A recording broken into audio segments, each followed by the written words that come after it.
Olá, eu sou o Márcio Miranda e esse é o nosso podcast 15 Minutos, aqui da Gazeta do Povo. É o nosso espaço diário de resumo e análise de assuntos do noticiário. Será que não está na hora de termos o ministro do Supremo Tribunal Federal evangélico? Terrivelmente evangélico. O que está por trás da promessa do presidente Bolsonaro de que vai indicar um ministro terrivelmente evangélico, nas palavras dele, claro, para o Supremo Tribunal Federal? Vamos falar disso no 15 Minutos. Eu tenho vergonha do que eu recebo no Exército. Isso eu tenho vergonha.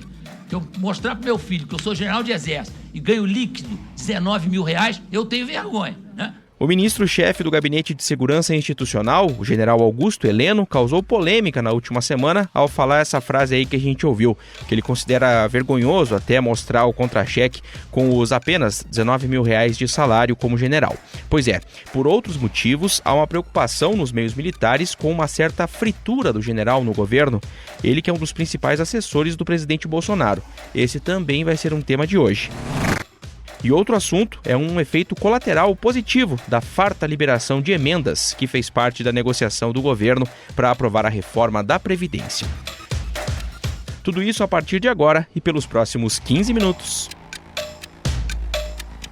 Na semana passada, o presidente Jair Bolsonaro deu a seguinte declaração: Poderei indicar 2 ministros para o Supremo Tribunal Federal. Um deles será terrivelmente evangélico. O que está por trás dessa declaração aí do presidente, né? O Andréa Torrente, que é repórter de República aqui da Gazeta do Povo, produziu uma reportagem sobre o assunto e eu convidei aqui no 15 Minutos para a gente falar um pouco desse tema. Andréa, até hoje não consta que a religião tenha sido assim um fator importante, né, para presidentes da República na hora de indicarem os ministros do Supremo. Vamos lembrar quais são os requisitos necessários, esses sim, né, na Constituição até, para alguém ser ministro do STF, Andréa. Pois é, Márcio, é a primeira vez que entra na pauta a religião, né? Porque a Constituição é muito clara sobre os requisitos dos ministros do STF. A Constituição fala da idade, que tem que ser entre 35 e menos de 65 anos, notável saber jurídico e a reputação ilibada. Só que o Bolsonaro, nas últimas semanas, sinalizou que a religião, de certa forma, é um fator que influencia na nomeação dos ministros. É a segunda vez que ele fala a respeito da religião. Ele tinha questionado algumas semanas atrás se entre os 11 ministros do Supremo há algum evangélico. Então, com todo respeito ao Supremo Tribunal Federal, eu pergunto-lhes, existe algum entre os 11 ministros do Supremo evangélico?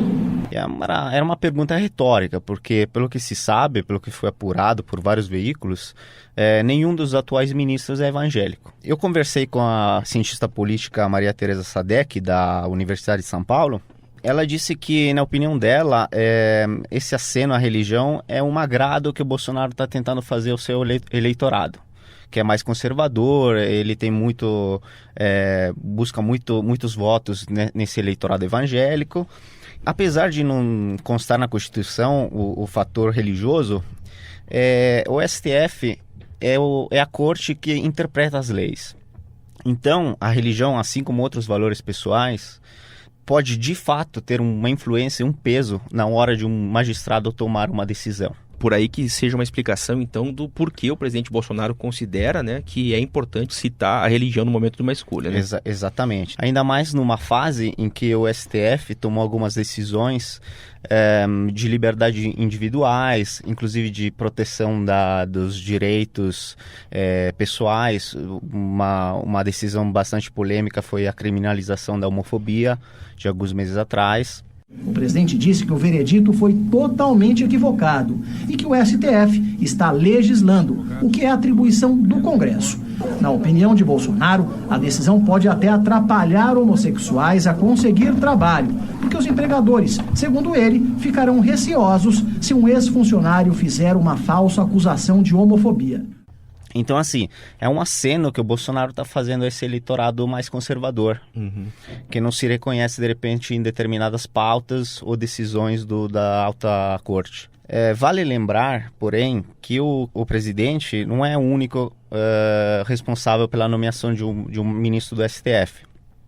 Após a indicação presidencial, o candidato ele passa por uma sabatina no Senado, Primeiro na Comissão de Constituição e Justiça e depois no plenário do Senado.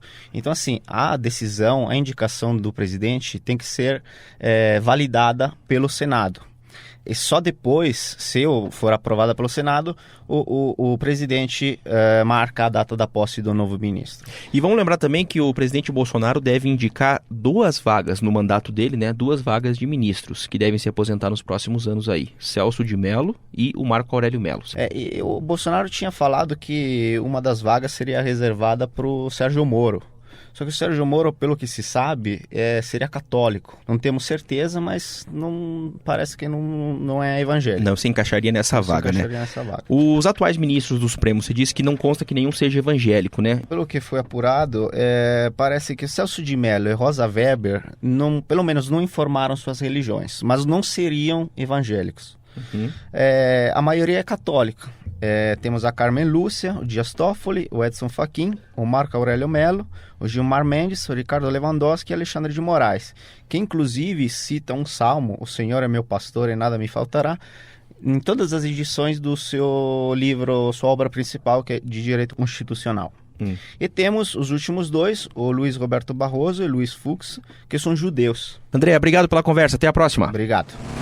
E olha, nessa arte de fazer política, o governo liberou mais de 440 milhões de reais em emendas parlamentares em meio à votação da Previdência. Olha, muito se falou na última semana no que seria o famoso toma lá da cá praticado pelo governo em relação à liberação de emendas para deputados em troca, talvez, de votos, né, para aprovação da reforma da Previdência. Essa prática, que é bem questionada, tem pelo menos um efeito colateral positivo, que é mais dinheiro para a saúde. Para a gente entender melhor isso, eu convidei aqui a Fernanda Trisotto, editora de República da Gazeta, que está lá em Brasília, e a gente vai explicar um pouco mais dessa, talvez, boa notícia. Ô, Fernanda, primeiro o seguinte, essas emendas são de pagamento obrigatório por parte do governo, né?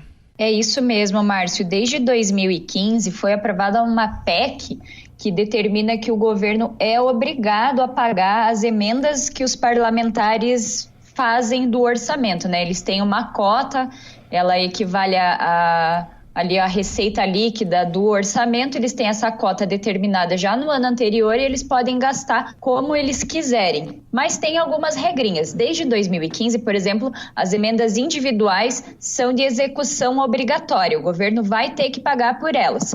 E esse ano, uma outra PEC que já foi aprovada na Câmara e no Senado, determina também a obrigatoriedade do governo arcar com as emendas de bancada, das bancadas estaduais.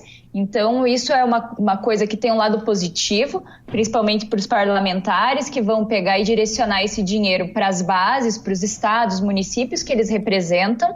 E o lado negativo é que ele engessa ainda mais o orçamento do governo federal, que já tem um monte de regrinha e um monte de trava com o que se pode e não se pode gastar o dinheiro. Cada vez tem menos dinheiro sobrando para investimentos, para o governo poder fazer ações que ele deseja, né? A maioria do orçamento, a grande parte dele já está com todas as rubricas destinadas bem certinho, e é isso que acontece com as emendas parlamentares. É claro que nesse processo da votação da reforma da Previdência, o governo até se defende dizendo isso, né? As emendas são obrigatórias, está lá, sou obrigado a pagar. Mas é bom a gente explicar que o momento em que essa emenda é paga, né, para o deputado, para o parlamentar, quer dizer, quando que vai ser liberado esse recurso, aí sim depende da caneta do governo. Ou seja, no momento em que se quer, aí se paga. Todo mundo sabe que tem uma cota determinada, né? Ela é feita pela lei orçamentária. Então, por exemplo, nesse ano de 2019, a gente já vai ter noção de quanto dinheiro teremos disponível para emendas parlamentares no ano que vem, em 2020. Mas a velocidade com que esse dinheiro é liberado é uma opção do governo. A gente tem algumas regrinhas, né? Por exemplo, por que a saúde é mais beneficiada do que outras áreas? Porque está lá na Constituição, né, nos artigos que determinam ali, que regram como são feitas essas emendas, que pelo menos metade do valor das emendas parlamentares tem de ser destinados para a saúde, para projetos na área de saúde. Então é por isso que ele está ganhando mais dinheiro. Mas o que a gente viu no decorrer da negociação da reforma da Previdência é que o governo tinha alguma dificuldade em articular, em fazer essa articulação política ali com os deputados e foi autorizando, foi liberando o gasto. Para o deputado é bom porque agora ele já tem o que mostrar no estado, no município que ele representa, já tem como ele dizer, olha, eu pedi uma destinação de recurso para a obra tal e está aqui, o dinheiro está liberado, né?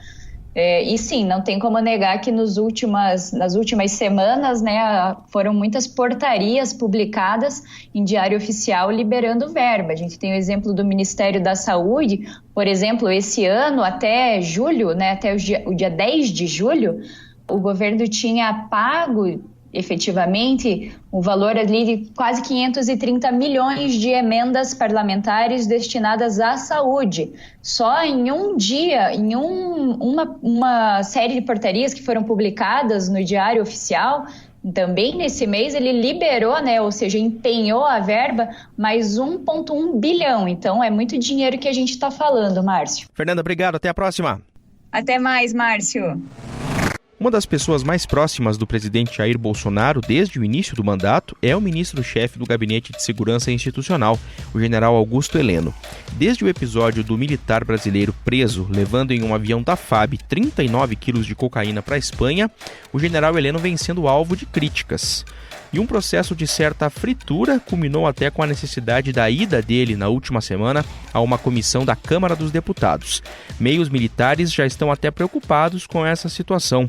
E eu convidei aqui no 15 Minutos a repórter Mônica Gugliano, que assina a reportagem na Gazeta sobre este assunto, para a gente conversar sobre essa preocupação dos militares. Ô Mônica, por mais que o caso do militar preso lá na Espanha não fosse exatamente uma responsabilidade do GSI, já que não era a aeronave presidencial, né? É aí que começou esse processo de fritura do general Heleno, né? Isso abriu um flanco no Gabinete de Segurança Institucional. Por quê? Porque, assim, a pergunta evidente que se faz é, mas se pode entrar uma carga de 39 quilos de cocaína, poderia entrar uma bomba, poderia entrar qualquer coisa. E o general Heleno não tem muito como se esquivar disso aí. Então, o desgaste do general Heleno, que teve que ir à Câmara prestar explicações. Há 80 anos o GSI provê segurança de presidente da República. O GSI com diversos nomes, os mais variados nomes. 80 anos. Nós jamais tivemos um incidente com o presidente da República. Então, qualquer acusação de incompetência ao GSI não me atinge. Atinge uma série de ministros que ocuparam o GSI. Então fica aquele desgaste, porque você sabe como são essas comissões, né? A pessoa fica ali, exposta. Será que não foi feita e não é feita uma pesquisa sobre os integrantes de uma comitiva presidencial? Porque é provável que tenha mais gente envolvida nisso. E penso que as Forças Armadas e o GSI são os primeiros interessados a esclarecer essa situação. O ministro-general Heleno contando 80 anos de história do GSI. O que aconteceu para que a gente tenha essa tristeza, essa vergonha, essa sujeira na farda, usando as expressões dos senhores, ter acontecido nesse momento? Outras situações em que o general Heleno tem se mostrado bastante exasperado, né, com perguntas, com coisas assim, vem acendendo um sinal de alerta em militares que temem assim que ele vá se desgastando a ponto de ter que deixar o cargo. E isso já se comenta, pelo menos nos bastidores, essa possibilidade dele vir a deixar o cargo ou não, hein, Mônica? Não, isso seria uma coisa muito traumática, porque o general Heleno, né, ele foi um fiador da candidatura de Bolsonaro e ele é um fiador do governo de Jair Bolsonaro. As pessoas com quem a gente conversa no meio militar, elas costumam falar que o governo do presidente Bolsonaro tem 3 pilares, né? Um é o Augusto Heleno, o outro é o Paulo Guedes e o outro é o ministro Sérgio Moro. Então, uma saída de Heleno é uma coisa assim, por enquanto, impensável. E ele mesmo é uma pessoa acostumada às intempéries, né? Ele costuma dizer que ele gosta de estar no olho do furacão e que foi assim ao longo da carreira dele. Então ele é um militar assim com bastante traquejo político e jogo de cintura.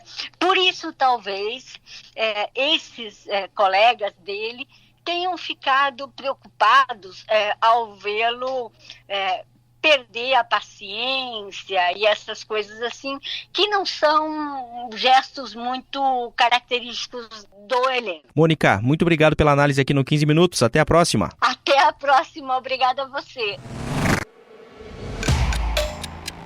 E essa foi a edição de número 11 do nosso podcast 15 Minutos. Quer ter muito mais informação sobre tudo isso? Então não esqueça de assinar a Gazeta do Povo para ter acesso a todos esses conteúdos e muito mais. O 15 Minutos é nosso podcast diário, gravado no estúdio da Gazeta do Povo em Curitiba. Eu sou o Márcio Miranda e esse episódio teve a produção do Vivaldo de Souza Neto e da Jennifer Ribeiro, a montagem do Leonardo Bestloff e a edição de conteúdo do Rodrigo Fernandes. Muito obrigado pela sua companhia, uma ótima semana e até amanhã.